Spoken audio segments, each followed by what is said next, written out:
Well, hello everyone and welcome to Straight Talk. I'm your host, Bob Anderson. Well, it's kind of the political fever. The state fair is over now and there was a lot of politics going on, and I've got a great guest tonight I want to introduce to everybody. He's a governor candidate from the Republican Party, Phillip Parrish. Sir, how you doing, Phillip? Thanks Very for good. coming down to the show today. You bet. Or up to the show from where That's you're from. right. You know, what I usually like to do is start out by letting you introduce yourself to our viewers and let them know a little bit about you. I know you got a wide background. I learned that at the fair yesterday at the forum. So why don't you tell the viewers a little bit about yourself? And I grew up in southern Minnesota, born in Blue Earth, Minnesota, actually. And I graduated from West Concord, Minnesota, when it was still just West Concord Cardinals, before it became the Triton. And I went to college at Mankato when it was Mankato State University. Graduated with an education degree and taught K-12 music for over 13 years. Oh, you got music background too. Yeah, and became a principal. And in the meantime, I had joined the Navy Reserves. And as I was just becoming a principal, my Navy career was starting to speed up as well. And I had an opportunity to work at Gerard Treatment Programs in Austin, Minnesota, at New Dominion School. Just a wonderful, wonderful opportunity. And as I was doing that, I got called to service as an enlisted person in 2003. Several years passed by. I chose to accept a direct commission as an intelligence officer then eventually as well.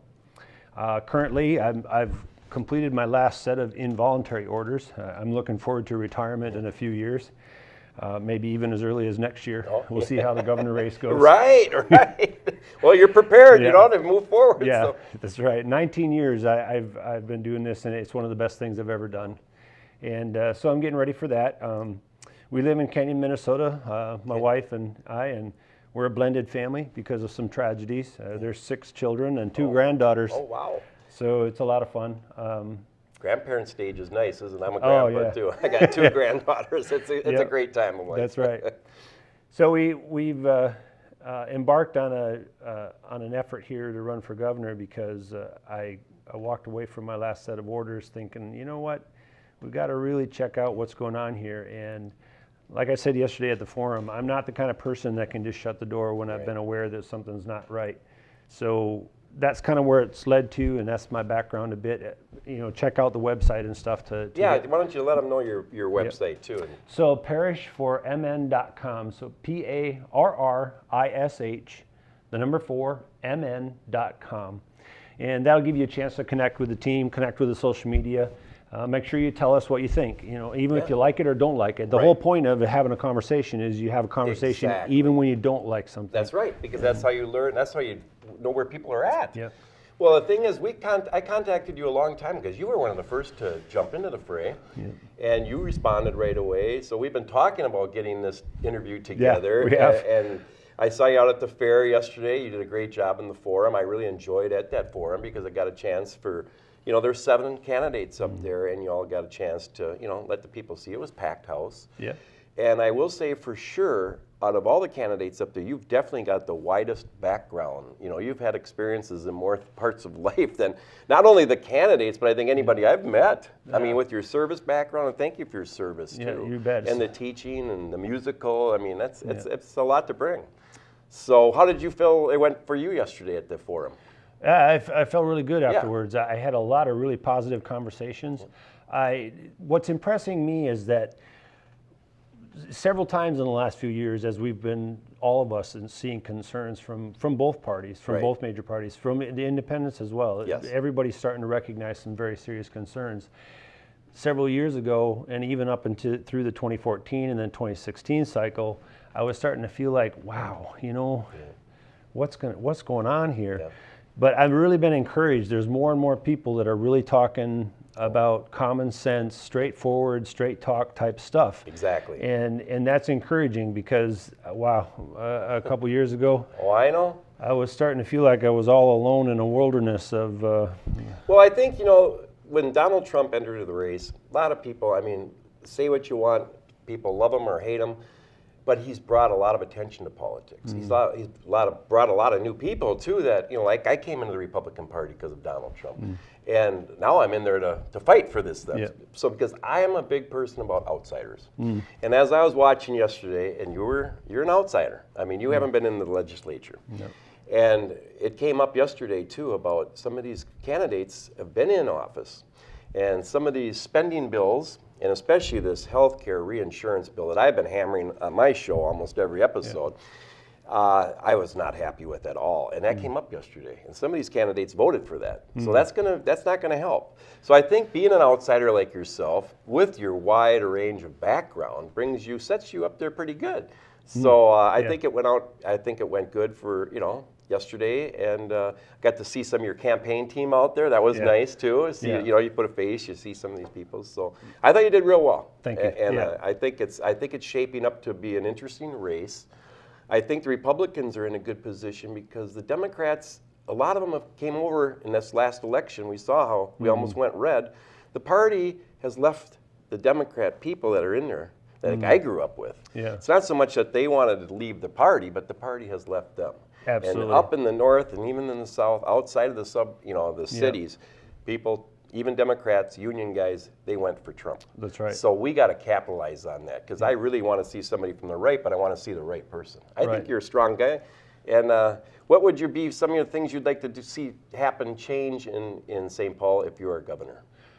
Well, the first thing, like I mentioned yesterday, one of the top pieces of my agenda is ending our participation in the immigration relocation program. It has to end. If nothing else, it has to at least pause. There's a level of deep stabilization that's been happening to our communities that can't be ignored anymore. And again, that's one of those motivations. Like when we first got in touch with each other, I announced out in January of this year because I wasn't finding anybody who was really stepping up and starting to talk to the issues that are going on with security.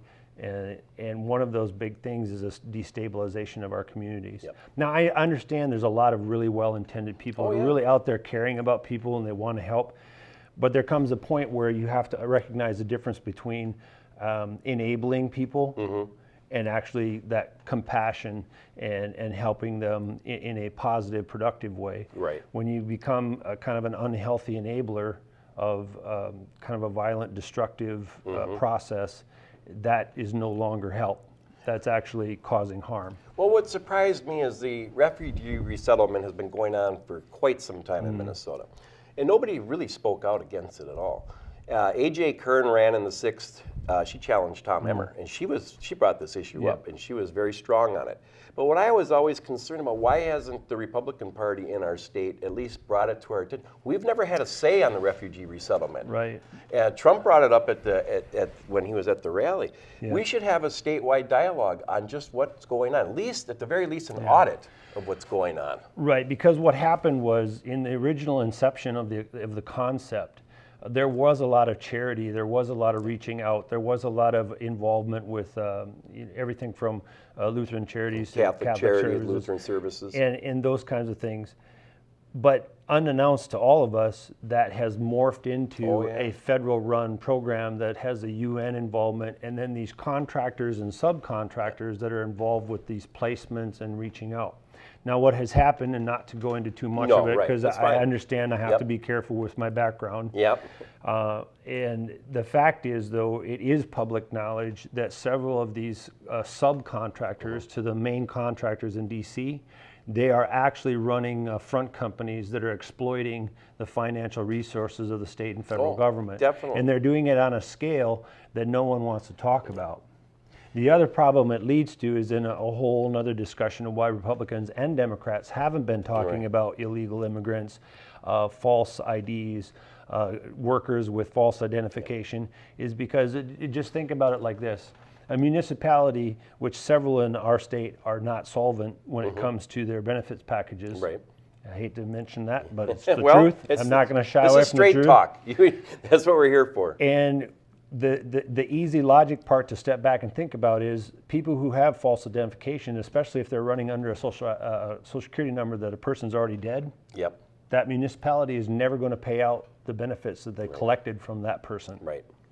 So that person is never going to receive a retirement check, and they don't intend to receive a retirement check, and the municipality has actually gained then assets to those funds that are never going to be paid out. You can get the logic from there. Well, I know even the fact I'm a business owner and I had an issue with an illegal. Didn't know, they lied, Confessed though, after 2.5 years, fake green card, fake everything. You'd never know. Yep. But the thing was, we were taking taxes out. We were matching that. We were matching that Social Security. We're paying the taxes. So there's so many funds out there. And these illegals could never have access to those. Right.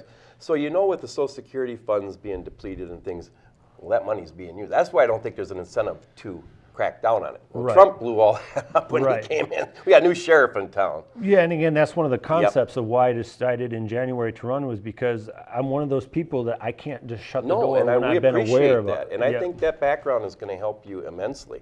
We've got healthcare issues going on in the state too. What they passed, that reinsurance isn't going to solve anything. That was a Band-Aid. That wasn't even a good Band-Aid. Yeah, and we're in a situation now where we have such a complex issue because of the Affordable Care Act. Yes. And then the knock-on effects. Yes. And now the resulting effects of this limbo that we're all in. We haven't gotten anything achieved. It's really embarrassing. And again, I don't care what party you're from. Right. If you are in a situation where you see something is wrong, you know it's wrong, you know that it's been wrong for a while, and you are still not willing to stand up and say, you know what, this is enough. Yes. Sarah Huckabee said it great today on another issue. She's sharp, isn't she? She was I love her. outstanding today. No, she takes. And it's the truth. Good. If you can't get to Congress right now and do your job, that's right. We're going to find somebody else that will. Exactly. And that's going to happen. Be. And I thought Jeff Sessions did an excellent job of laying it out too. I mean, if you listen to that, he did a good job. Yeah, I immediately made a post after Jeff's after that briefing. Hey, the courage to tell the truth about what's going on. It's a big deal. I understand it's a hard issue. I understand definitely. There's going to be lots of hurt and drama about it. But In the the bottom line is, we've been lied to and exploited about the whole thing. And the media is just, I'm sorry. But goodness gracious. I know. I mean, it's embarrassing to watch the media fall all over themselves with all these false narratives. It's just ridiculous. And they're not helping anybody. No. Because the very people that they claim to care about have been exploited as well. Exactly. And nobody talks about the fact that that whole program actually induced de facto human trafficking. Right. And the thing was that it should go through Congress. The president, former President Obama, signed an executive order, which that's what happens now. That can easily be reversed. So, no, that whole situation is difficult. Hopefully Congress will get something done. But it was the right thing to do to do what he did. Yes. And what I like about you is you're not afraid to say it. No. And that's what we're going to need as a leader in St. Paul. I look at what Governor Scott Walker has done in Wisconsin. He made some bold moves. In fact, that legislature skipped town and went to Indiana and hid out, and he got recalled and he won. He got recalled, he won, and he won re-election. So you can still win and still make smart choices and bold choices. Right. So we need that. Governor Dayton, he might be a really nice guy, but he's not a leader. He wasn't when he was in the Senate, and he's not been as a governor. And we need somebody to turn this ship around.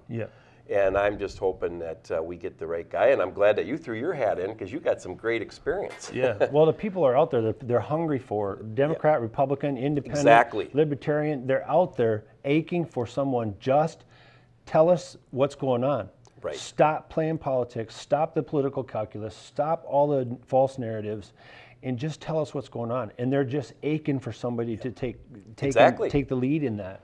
Well, and that's just it. And I says, as an outsider with the credentials that you have, I think you can appeal to a broad range of Minnesotans because really it's all about Minnesota. Right. It's not Democrats, it's not Republicans or independents. We got to look out what's best for our state. You and I are both grandparents and parents. I want my kids and my grandkids to have the Minnesota that I grew up in. And it's changed a lot. And it's not just been the Democrats in there. We've had Republicans in too. Even like I said with this refugee resettlement, it's been quiet on both fronts. And it's being talked about now. And I'm glad that you're willing to. I know you can't say everything you know, but I think the people get an understanding that you do have a background and do know what's going on, and you're not afraid to stand up and speak the truth. And maybe just to highlight and be specific about it. I taught school for over 13 years in these districts throughout Minnesota. And you were a principal also. And a principal. And now I've been trying to finish my superintendent's license for several wow. years, but every time I get this Yeah. close, I get called away to active duty. Yep. But that can't happen anymore. Don't worry. Well, I suppose if President Trump called and Yeah, said, right. When the but it's a good time for me Yeah. to move on to something else and actually get back to where we need to be. And I specialize in counterterrorism, and I specialize in foreign policy. I've been around the world, back and forth, and I worked in Europe quite a bit, and Germany, and with the NATO for 2 years. And I've been to Afghanistan, deployed there, and deployed with a very serious bunch of people this last deployment, which I won't talk a lot about. No. But the fact is that I worked with an awesome bunch of people that really are out there Yes. fighting for the right stuff. Right. And they do the right thing. And when there's an unlawful order given, Yep. these are good, solid men and women who stand up and say, "Sir, ma'am, I cannot follow that order. It's simply not lawful." Right. And those kinds of people are just make It's integrity. It just makes my heart pump with Yeah. Oh, exactly. pride and with hope, because Right. the fact is that over the 19 years, I'm not going to lie to you, Yeah. 8 of those 19 years, I saw some pretty desperate situations, and I nearly went to captain's mast once because I reported an issue that I just couldn't stand by and watch. Well, you're a man of integrity, and thank you. this is what people respect. Even if we have differences in our political beliefs, our issues, it boils down to integrity. Because even if somebody doesn't agree with somebody's policies, if they trust that person Yep. and they know they're speaking the truth, that goes a lot farther than pandering to a certain audience over here that wants to hear this or Yeah. that. That's where you get in trouble as a candidate. Yep. You can't pander. You got to be who you are, and the people will follow because they appreciate integrity. Yeah, that education career and that military career have been a lot more complimentary than I ever anticipated. Yep. That education career really gives me that ability to reach out and communicate with people and talk with people and try to listen and learn and try to educate as well. But that military career has really blessed me with an opportunity to practice every day Yep. in the most intense situations to do the right thing no matter what is in front of you.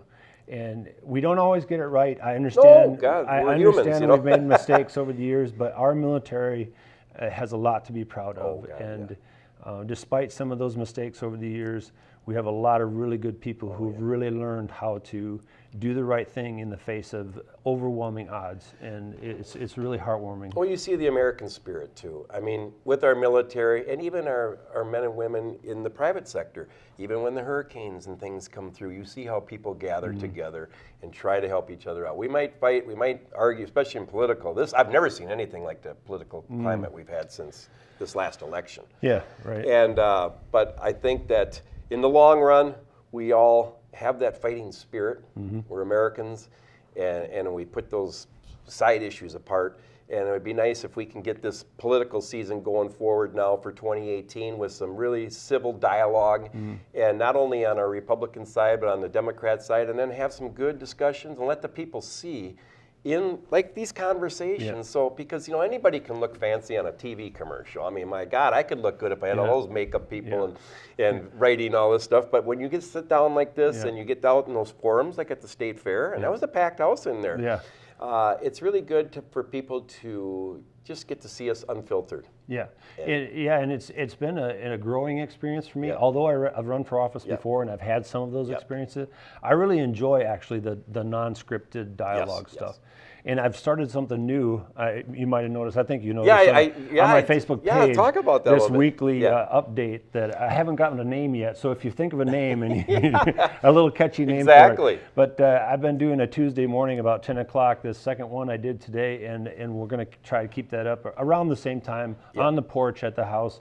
And it's really unscripted, and it gives a chance to really have a dialogue. Oh, I think that's a great idea. And it's been encouraging too that just out there talking with people, you're right. People are ready to start having a conversation. Right. They really are sick and tired of these narratives that are being produced by very small number of key individuals who are trying to keep you know, it's like, you remember the kid in class who was that agitator in the background? Oh, yeah. You know, and then when the class started to get in trouble, the child was nowhere to be found. Yeah. Those same children exist today. They're just in a yeah. different role.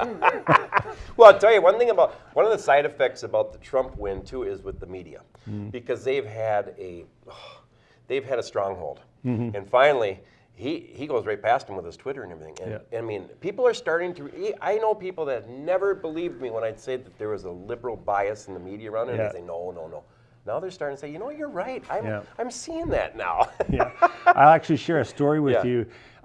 When I was doing some of my work in security, I was noticing an issue, a pattern that I noticed with regards to systems, database management, and some of the social media. Yeah. I was starting to see a pattern going on behind the scenes of officials who had the right and the responsibility to tag websites or videos or certain things, tag it as inappropriate. So I ran across an issue in the 2014 cycle where almost every single Republican website that was being sent through to anywhere the DOD had the ability to control during the Obama administration, every single one was marked an illicit gaming site. That's pathetic. Even the IRS were going after Republican, and they got busted. And I reported the issue, and I sent it up the chain of command, and I eventually got an answer back. The issue never really corrected itself, but I can profess to you with direct knowledge that there was extremely inappropriate stuff going on. So the reason that relates is because in Minnesota we have an issue with information control as well. Yep. But Minnesota and those who like to control information and the narrative, haven't been prepared for the fact that we've figured out ways around them. Right. And Trump figured out a big way around them. So. Well, God, that's great, Philip. I really have enjoyed sitting down with you, and we've just got a few minutes left. If you've got anything that you'd really like to get out there, I know it's been enlightening for me. I learned even more today than I did even at the fair, and I thought you had a wide background. So you're a great guy. I guess I just really want to emphasize getting in touch with us, get in touch with the website. Link up with the social media. Do bypass the public media. Bypass them. Yet again, don't be rude. Get in connected. There's some really good people out there trying to do really good journalism work. It's frustrating for them. Yeah, and it is frustrating for them. But get connected, have the conversation, have that tough conversation. Yep. That family member or that friend that is so agitated that they just can't sit down with you. Yep. Take a deep breath. It's going to be okay. Yep. And try to find some kind of common thread to talk about, and let the conversation build from there. And it's going to be okay. We'll get there. Philip, it's been a pleasure to have you. And thanks for throwing your hat in the ring, because I think you're going to be an exciting candidate to follow. Thank you, sir. So I appreciate it. Well, thanks for tuning in tonight. Now remember, if anybody out there wants to come on the show, you can email me at bobtalk22@yahoo.com. I'd love to have you come on. This is a very comfortable environment, isn't it, Philip? Very good. We're so fortunate that Hastings High School and the Hastings TV lets us do this, that I'm just very thankful to everybody. So thanks again for tuning in, and we'll see you again. Good night. Thanks.